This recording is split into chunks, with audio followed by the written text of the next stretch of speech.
তাপদাহে পুড়ছে দেশ, দিন দিন তাপমাত্রার পারদ উপরের দিকে উঠছে। প্রখর তাপে গতকাল হিট স্ট্রোকে একদিনে 18 জনের মৃত্যুর রেকর্ড হয়। এই অবস্থায় বৃষ্টির জন্য অপেক্ষারত দেশবাসীকে সুখবর দিয়েছে আবহাওয়া অধিদপ্তর। ঢাকা সহ দেশের কোথাও কোথাও বৃষ্টি অথবা বজ্রসহ বৃষ্টিপাতের পূর্বাভাস দিয়েছে আবহাওয়া অধিদপ্তর। আগামী 2 এপ্রিল থেকে 4টি বিভাগ সহ বেশ কিছু জায়গায় বৃষ্টির আভাস পাওয়া গেছে।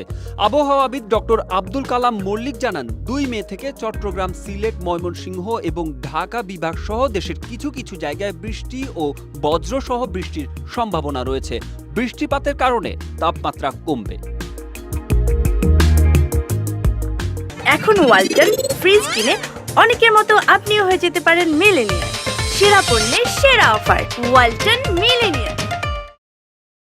চলতি মাসে 27 দিনের মতো তাপ প্রবাহ বইছে। 1948 সাল থেকে এক বছরে তাপ প্রবাহের দিনের রেকর্ড ভেঙেছে। গত 76 বছরের ইতিহাসে এবারই প্রথম দীর্ঘ সময় ধরে তাপ প্রবাহ বইছে বাংলাদেশে, অর্থাৎ 1948 সাল থেকে চলতি বছর পর্যন্ত সবচেয়ে বেশি তাপ প্রবাহ হয়েছে এবারের এপ্রিল মাসে। এছাড়া চলতি বছর দেশের 75% এলাকা দিয়ে টানা তাপপ্রবাহ বয়ে গেছে, যেমনটি আগে কখনোই ছিল না। অবশেষে আজ সকালে এক পূর্বাভাসে আবহাওয়া অধিদপ্তর জানিয়েছে, চট্টগ্রাম ও সিলেট বিভাগে শিলাবৃষ্টি হতে পারে। আগামী 3 দিন দমকা অথবা ঝোড়ো হাওয়া সহ বৃষ্টি হতে পারে। এছাড়া আগামী 5 দিনে সারা দেশে বৃষ্টি অথবা বজ্রসহ বৃষ্টিপাতের প্রবণতা বৃদ্ধি পেতে পারে এবং তাপমাত্রা হ্রাস পেতে পারে।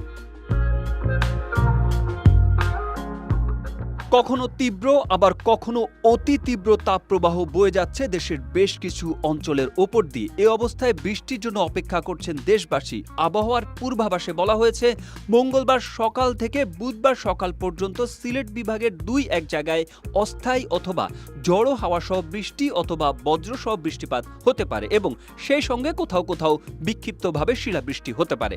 আর বুধবার থেকে বৃহস্পতিবার সকাল পর্যন্ত চট্টগ্রাম ও সিলেট বিভাগের 2-1 জায়গায় অস্থায়ীভাবে দমকা অথবা ঝোড়ো হাওয়া সহ বৃষ্টি অথবা বজ্রসহ বৃষ্টি হতে পারে এবং সেই সঙ্গে কোথাও কোথাও বিক্ষিপ্তভাবে শিলাবৃষ্টি হতে পারে। এছাড়া দেশের অন্যত্র অস্থায়ীভাবে আংশিক মেঘলা আকাশ সহ আবহাওয়া প্রধানত শুষ্ক থাকতে পারে। বিরাজমান তাপ প্রবাহ অব্যাহত থাকতে পারে, সেই সঙ্গে থাকতে পারে ভ্যাপসা গরম।